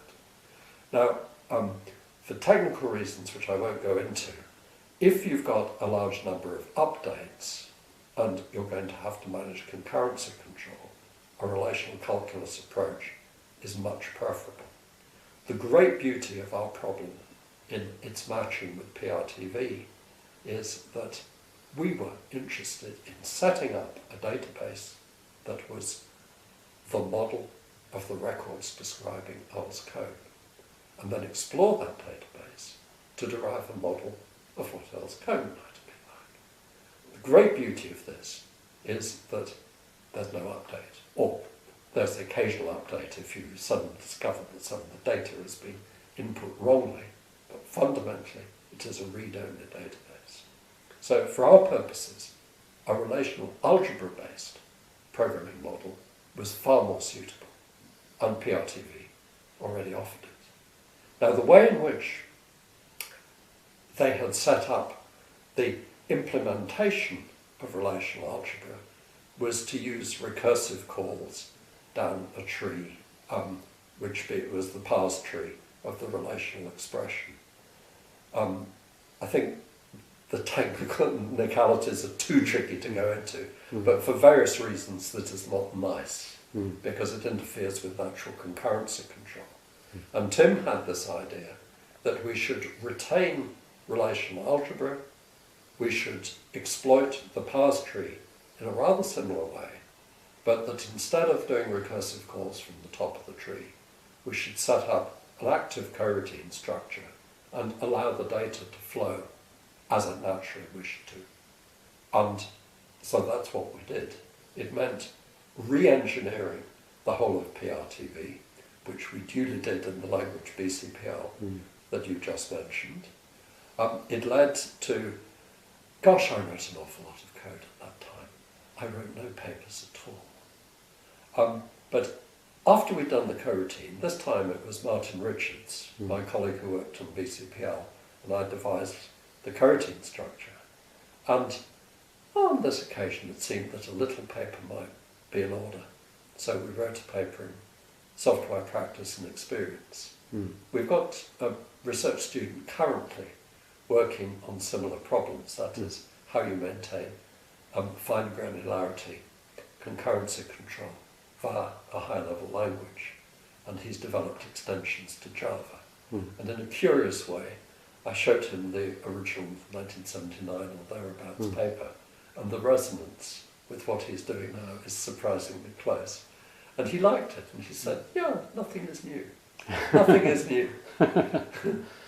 So, in terms of the computer science that came out of the project, I think it was real and it was good. Quite recently, in fact, second week in July, I went to Cardiff for what was the 25th anniversary of the British National Conference on Databases. And I suddenly found that there on the list of the chairman of the conference's topics that would be discussed in the review of 25 years of British computing was COD, the coroutine-driven database that Tim King developed, and CHIPS, the Cambridge Historical Information Processing System, that was the rather over-elaborate high-level language that we designed to support queries to this database. And COD and CHIPS, I thought, gosh, what will Alec Gray, Prof at Cardiff, chairman of this whole operation, be going to say about COD and CHIPS? But he said, I see Ken is in the audience. Would you like to say a few words about COD and CHIPS? And I found that I could easily say a few words about COD and CHIPS. It came back as if it was yesterday. So we certainly made a mark on the community, and there was a later paper describing the database implementation on top of the coroutine support. It taught me an awful lot about things like how you get grants, very important. It made me publish something at last. It was excellent experience, I think, in terms of introducing database technology into the lab. So I think the fact that there was national level profile for the work, one would hope that would be true of work done in the computer laboratory, but it pushed them towards database, which previously they got no real experience of. But once again, I go back to the fact that the work is driven by the data. It's the inherent interest and information in the data that made us all excited. made even Charles excited. Well, it was rather ambitious, and it started in 73 and ended formally in 81, though it went on to 83. So it was the longest project of the Social Science Research Council has ever funded. And it had, as well as the computing people, two other members of it, Jessica King, Tim's wife, and Sarah Harrison, soon to be my wife. I remember you saying at one point, as we walked across the new museum site, be careful of Sarah. Her mind is more important than any single computer. She contains all these connections within it. I just wondered whether you wanted to say anything about just those two as contributors to the whole project. I don't know Jessica King, Tim's childhood sweetheart, grew up on the banks of the Severn, been together, as far as I can tell, ever since. I went to their wedding and it was a really happy occasion, but it was life as usual. There's just this sense of natural continuity. She'd done, I think, an anthropology degree, and it seemed to me that that was a pure accident in a way, but it was a wonderfully fortunate one. And she's someone that, when she's around, one feels cheerful. And I think that's a phenomenal contribution that she made. It was great having her around. I've kept in touch.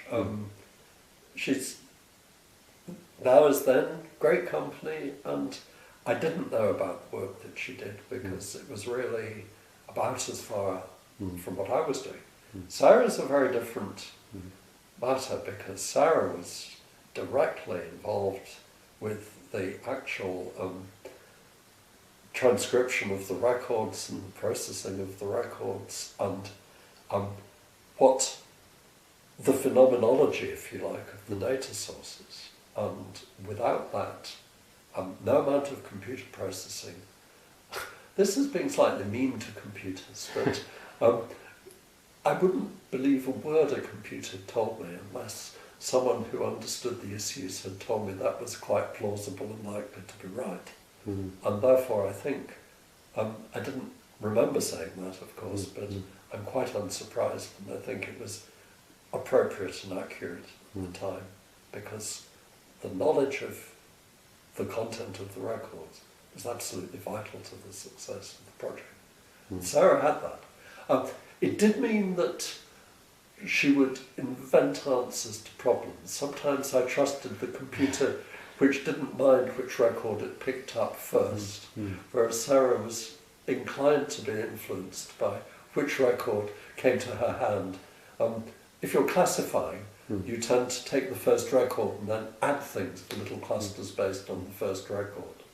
And that's an order-dependent process and slightly suspect. So I think there are elements in which having the computer's validation of Sarah's first thoughts was quite useful.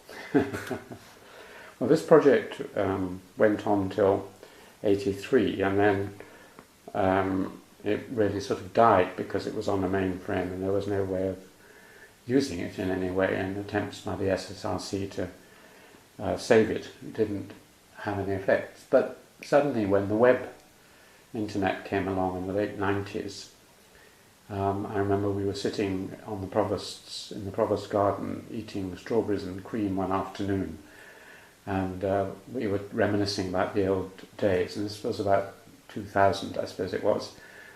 And you said, I've got a very good new PhD student. I think it was before 2000. I'd have thought it was about 1998, or even earlier. Yeah. And who was this and why was he important? He was Tim Mills. He was someone who wanted to do a PhD in information retrieval. He was partially sighted, i.e. he could see, but with the aid of very strong specs. And he lived in a programmer's intellectual space, so he was a phenomenal developer of code. He did. He wanted to do an IR PhD. He wanted it to be something which allowed him to take existing information retrieval engines and generalise them so that typically IR had been applied to a world of character stream text-based data collections. And the idea was that if you took a suitably object-oriented approach, you'd be able to retain the architecture of the engine, the matching functions, the evaluation, the user feedback support, and all of that sort of thing, but apply them to collections of data which would be other than, so maybe collections of images. Photographs might contain annotation as well as the images. So what Tim wanted to do was to develop an IR system, but in a way that it would generalise to multimedia collections of data. I was interested in that because although I wasn't on the information retrieval, I'd not kept up to date with the basic technology. I'm sure you remember Keith van Rijsbergen, who worked with me as a PhD student much earlier, but he'd gone off to Glasgow and he'd become very much a leader of the mathematical end of IR and the processing that went along with it. But I knew what Keith was up to in a general sense, and I also had got enough experience managing programming projects to feel that Tim and I would get on just fine. That turned out to be the case. He submitted 2 months short of his 3 years as a PhD student, which is going at some in this day and age. And as one of the things that he did, he needed a test study, and we took the original Wells code data and provided an IR context built on using that in a website. And that was not the original purpose of Tim's PhD, but it was proof by example that what he had done worked. So, in a sense, your data turned out to be a very useful source material for Tim's PhD, which was a pure IR programming exercise. I remember again, when we asked him how long it would take him to do this, to generalise and to rewrite the whole thing in a form that it would, in HTML or whatever its predecessor was, probably HTML and then XML. He said, 2 or 3 months, 4 years later, usual story. You mentioned the Van Rijsbergen kind of side issue. One of Keith's pupils, or he devised a new form of database system, as I understand, when he was at King's, probabilistic retrieval strategies. Could you say something about that and Martin Porter, perhaps? Keith didn't exactly do the probabilistic retrieval as a PhD student. He did it later when he came back as a Royal Society Research Fellow. I knew what he was doing, not in a hands-on way. It certainly made Keith's reputation, helped to make it, because he was going quite well by then anyway. And certainly he and Martin Porter, who was, I guess, a former PhD student with Karen Spark-Jones, and had continued to be interested, and he worked as an RA on Keith's Royal Society project, and they worked together in the lab. I wasn't sufficiently close to the work to be able to comment in detail, to say what its strengths and weaknesses against traditional cluster-based approaches, for example, were. Keith's a very good mathematician.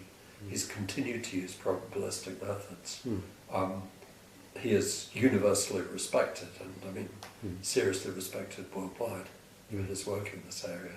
And it grew out of that time with Martin. And I met Martin, as it happens, professionally a little later than that, and that in the mid to late 80s, I mentioned right at the start of my Cambridge postgraduate career that I had an Australian girlfriend called Anne Howie. I went to see her in the 80s. She was married by then, but we kept in touch. And at that stage, she had a joint project with the University of Beijing, and this was to set up a English-Chinese paleontological thesaurus.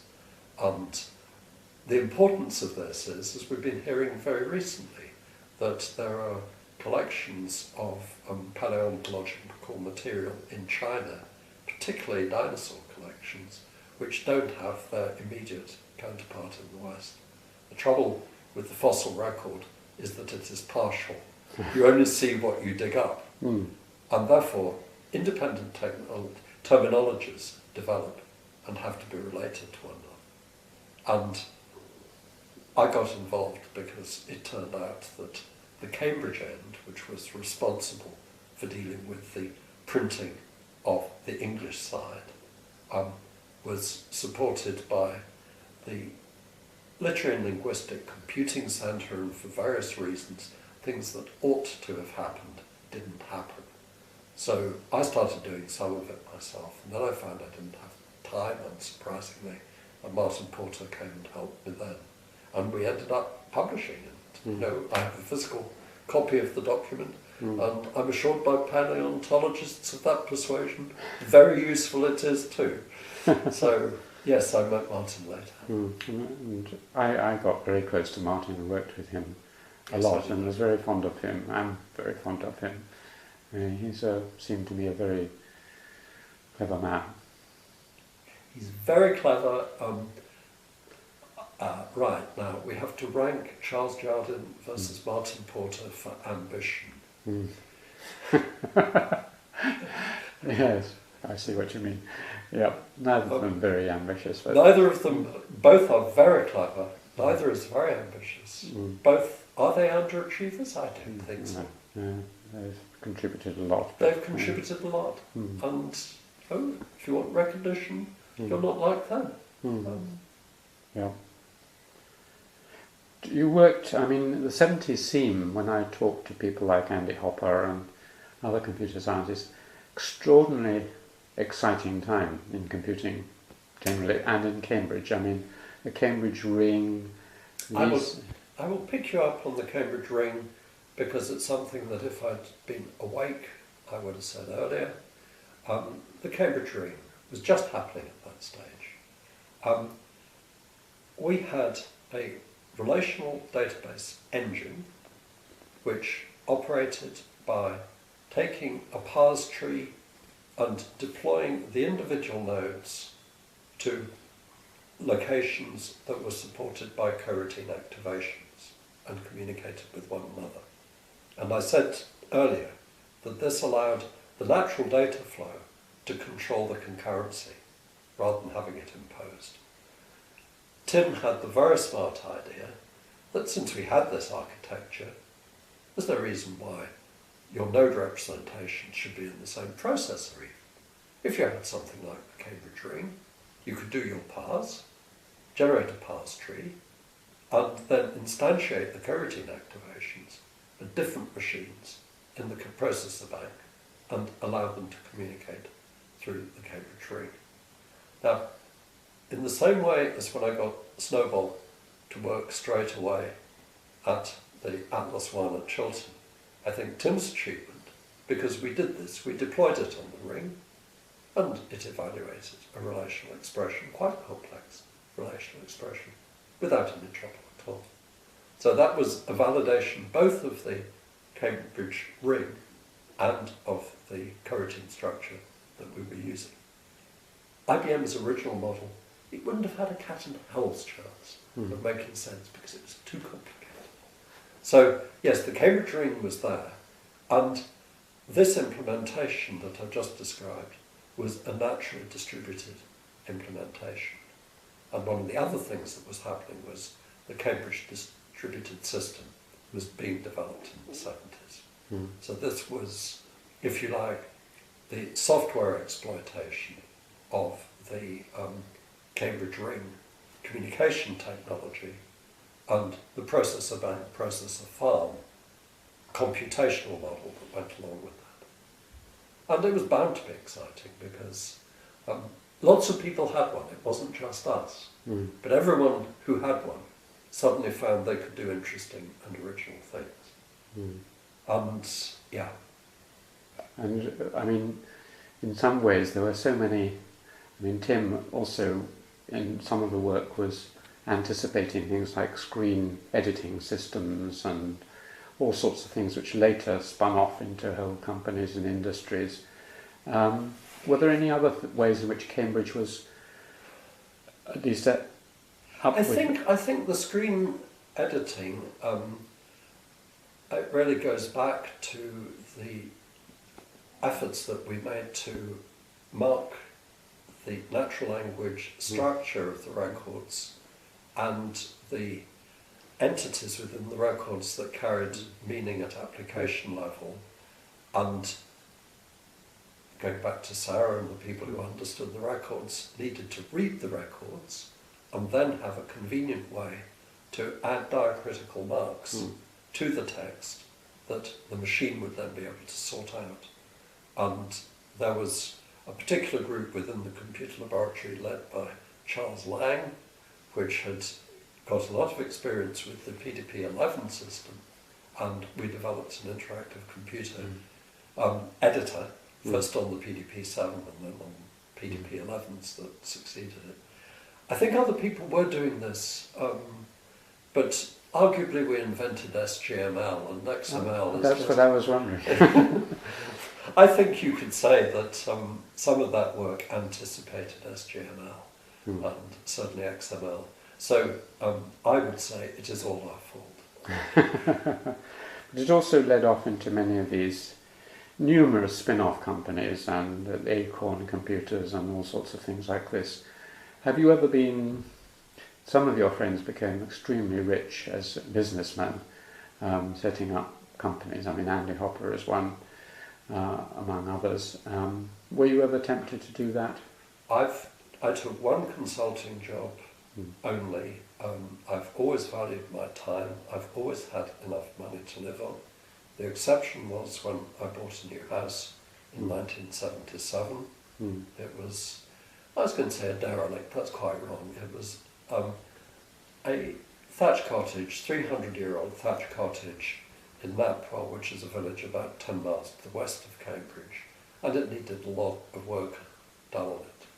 And I took a consulting job, and this was implementing BCPL, going back to it, on a machine, a Siemens processor, which is quite like an IBM machine, but with a completely different operating system, in the EU in Luxembourg.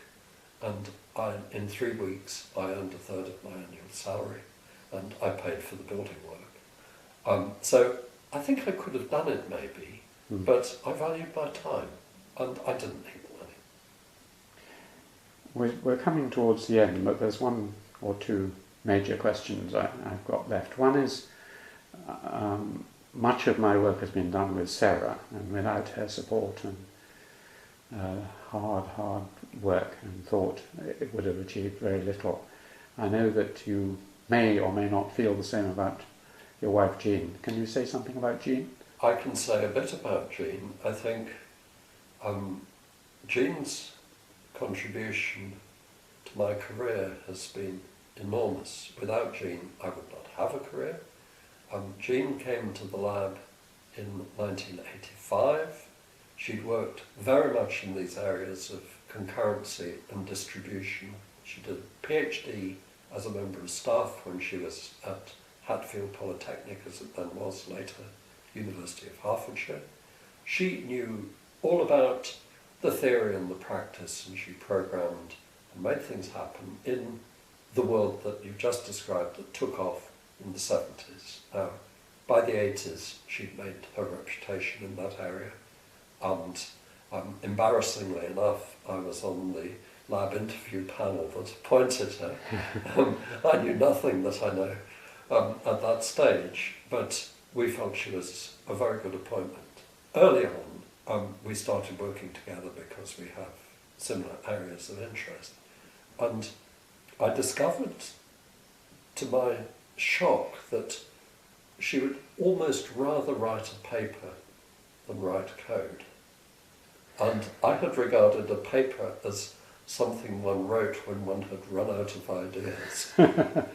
And the result of meeting Jean was that we started writing papers together. We had research students who began to form a group. The students worked together, and Jean would say, and how's your work coming along, and what are you going to write about it?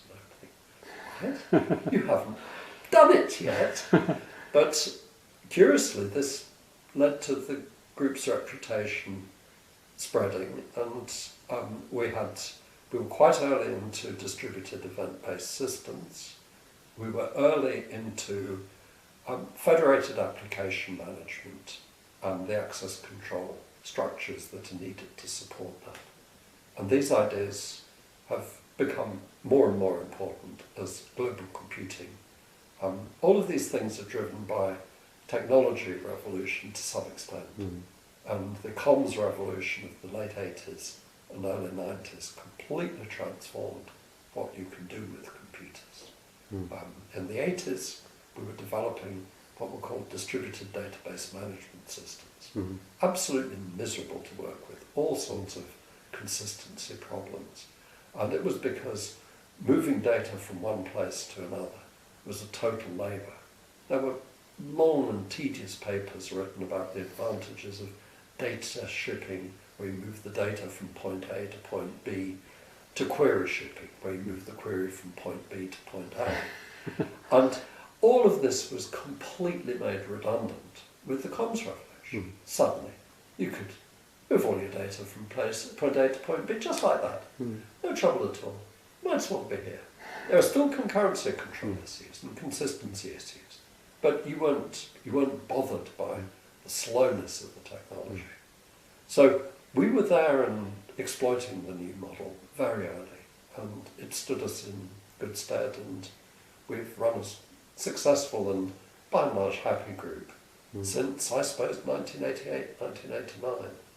And we've gradually, I suppose first we worked together and then we lived together, and the decisive time came at the end of 2002, I suppose, when Jean had never liked my thatched cottage in Naples, which she regarded as a pokey hole, she would say. I was always very fond of it, so I found this a bit hard to take.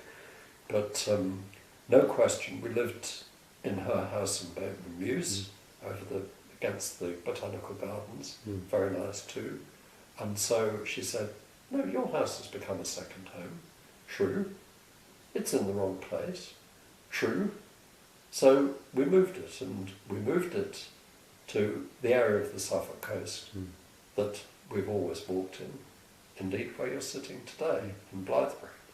And having, instead of a house each in Cambridge, having a shared house in Cambridge and a shared house in Blythbury, you realise that you are completely interdependent, that the option of autonomy is no longer available.